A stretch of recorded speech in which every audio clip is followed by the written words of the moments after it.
Christina Chapman of Arizona was sentenced to 102 months of imprisonment for conspiring with North Koreans to infiltrate U.S. companies, including Fortune 500 companies, with the goal of creating revenue to send to North Korea for their munitions development. So North Korea's munition department has trained and deployed more than 3,000 workers in information technology or IT skills so that they can then commit fraud on companies in the United States to generate revenue for the North Korean regime. The crime? North Korea used stolen or fraudulent identities of 68 U.S. individuals to set up fake online personas. And when the North Koreans obtained those identities, they got employment with 309 companies, some of them Fortune 500 companies in this country. Many listed their home addresses where they would receive checks from these companies at Chapman's house, the defendant who was just sentenced to 102 months in prison. Now, the companies would send Chapman a laptop, or laptops, plural, some of which she then sent to China and elsewhere, some of which she kept in her home.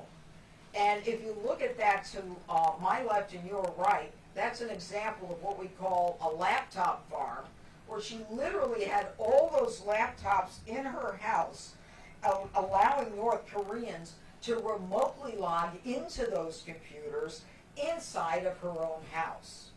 They had access to U.S. company networks, while all of these American companies and corporations actually thought the employee to whom they were sending a paycheck in Arizona was a real American.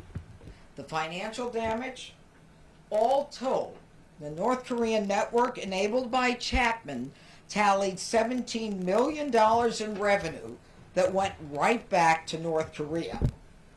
Now, I and my partners here that you'll hear from in a few minutes have a message to corporate America. This is a code red. Your tech sectors are being infiltrated by North Korea.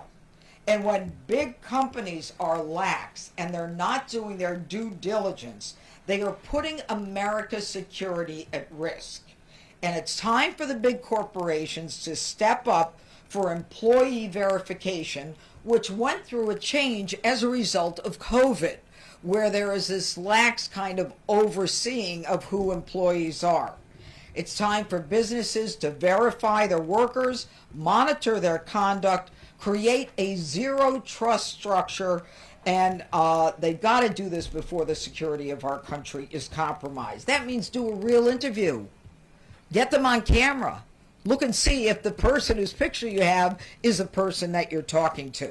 And it's cost neutral for the company or the corporation, which in the end can have its own data compromised, its own customer list compromised, and ultimately affect all of us. Now, the workers, there's no question, they were all working for the companies.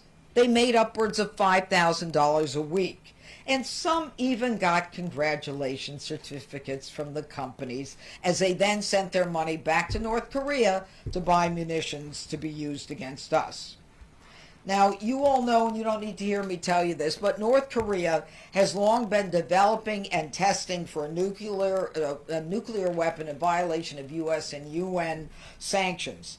And as we've watched, North Korea has developed the ability to launch long-range missiles to strike even the United States. But they are no longer just a threat from afar. They are inside our house.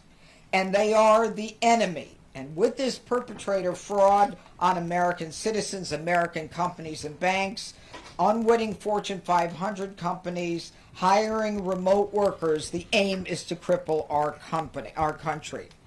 Now, I just want to mention one thing before I turn the podium over to some of my friends here. One of the companies that was actually willing to identify themselves, and I'm very proud of them, and I really want to give them a shout out, because as many of you know, most companies don't want to be named, okay? Nike wrote a letter to the federal sentencing judge in this case, and they encapsulated exactly what's going on here. They said, on behalf of Nike, the defendant's decision to obtain employee through Nike via identity theft was a betrayal of trust that we as an organization extend to every member of our team.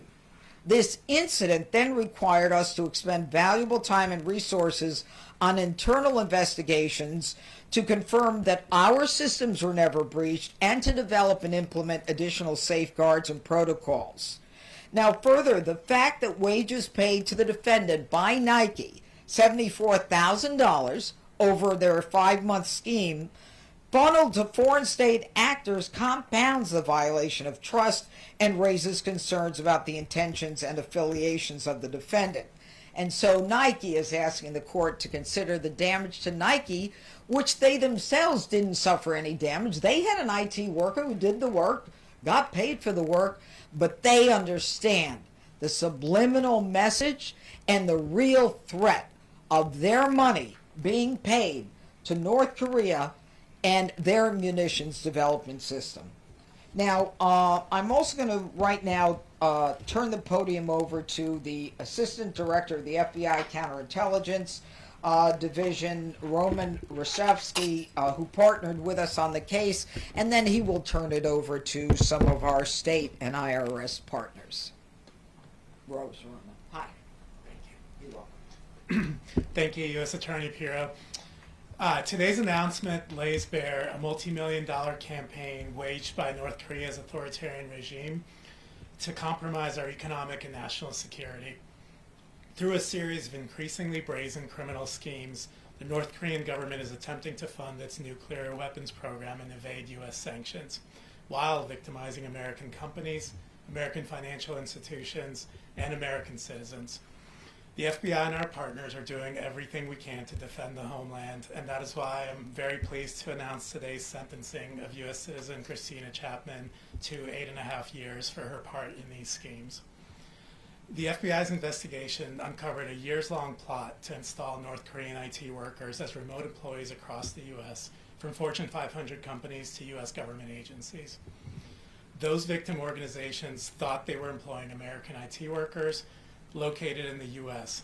In reality, the companies had been tricked into hiring North Koreans who were using stolen identities to pose as Americans and working from places like Russia and China.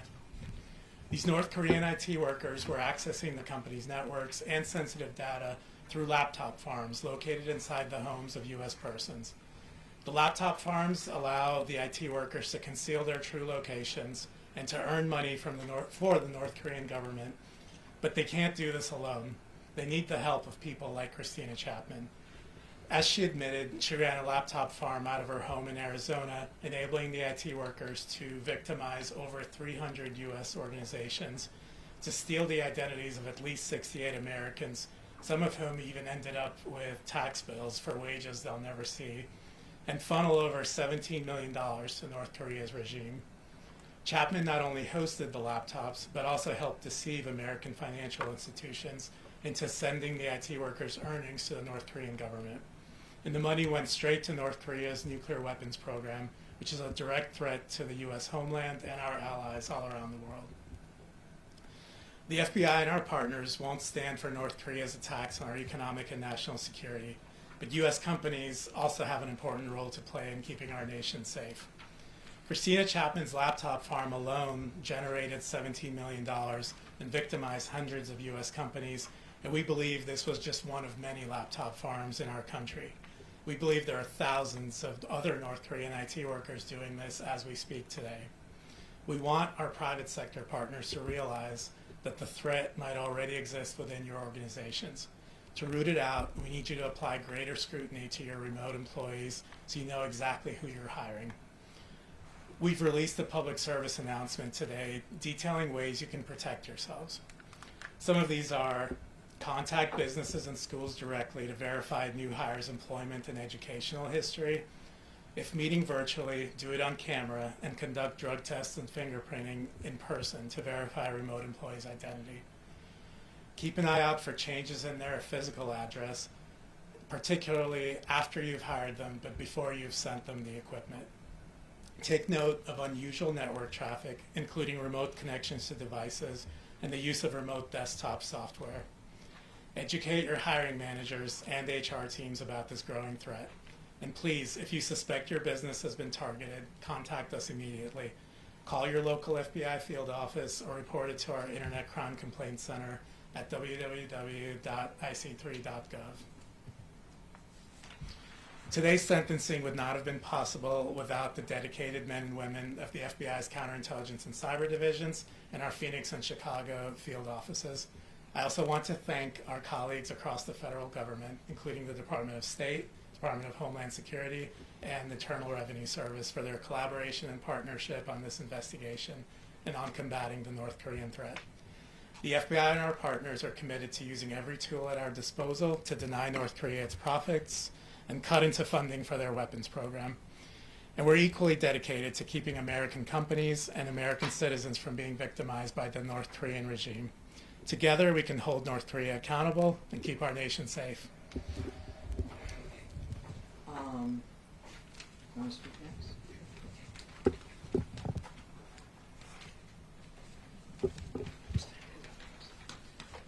Good afternoon. My name is Scott Brown. I'm the Assistant Special Agent in charge for the Phoenix Field Office of the Internal Revenue Service Criminal Investigation Division. IRS Criminal Investigation utilizes the financial expertise of our special agents to identify perpetrators of identity theft and to hold them accountable for American taxpayers. Today, we're grateful for the outcome of this investigation. Christina Chapman facilitated a massive and complex $17 million employment and identity theft fraud to enrich herself, her co-conspirators, and North Korea. She compromised our national security. She compromised the data and security of hundreds of U.S. companies, and she compromised the identities of 68 American taxpayers. Identity theft and employment fraud are pervasive crimes that often result in false tax liabilities for the victims. And today our message to victims of identity theft are there are resources and tools available to you to help overcome the damage that occurs from these types of crimes. I encourage you to reach out to the FTC through their website, identitytheft.gov, or through the IRS's website, irs.gov, where there are resources and methods for you to report identity theft and identify tools to help you overcome the damage that occurs from it. We too are grateful for our partnerships with FBI, the State Department, and especially the U.S. Attorney's Office in supporting this investigation and holding Ms. Chapman accountable for her fraud and providing justice to these victims and the American taxpayer. Thank you. Thanks. Thank you, U.S. Attorney Pirro and Assistant Director Rajowski. My name is Jonathan Fritz. I'm the Principal Deputy Assistant Secretary of State for East Asian and Pacific Affairs, and I'm just going to take a moment or two to just reemphasize some of the points that were made already by my colleagues about the stakes for U.S. national security and foreign policy in this particular case. Protecting Americans and American businesses is our top priority. So we take this threat from North Korea's malicious schemes very seriously, as you can see from the actions taken by the U.S. government here today. North Korea's illicit revenue-generating activities, whether cryptocurrency theft, illicit IT work, oil smuggling, or selling counterfeit cigarettes, these are not entrepreneurial efforts on behalf of innocent North Koreans. Rather, these are deliberate activities orchestrated by the North Korean government, often by military-affiliated entities within the North Korean government, to evade U.S. and UN sanctions, to fund North Korea's efforts to target the United States and our allies with unlawful weapons of mass destruction and ballistic missiles.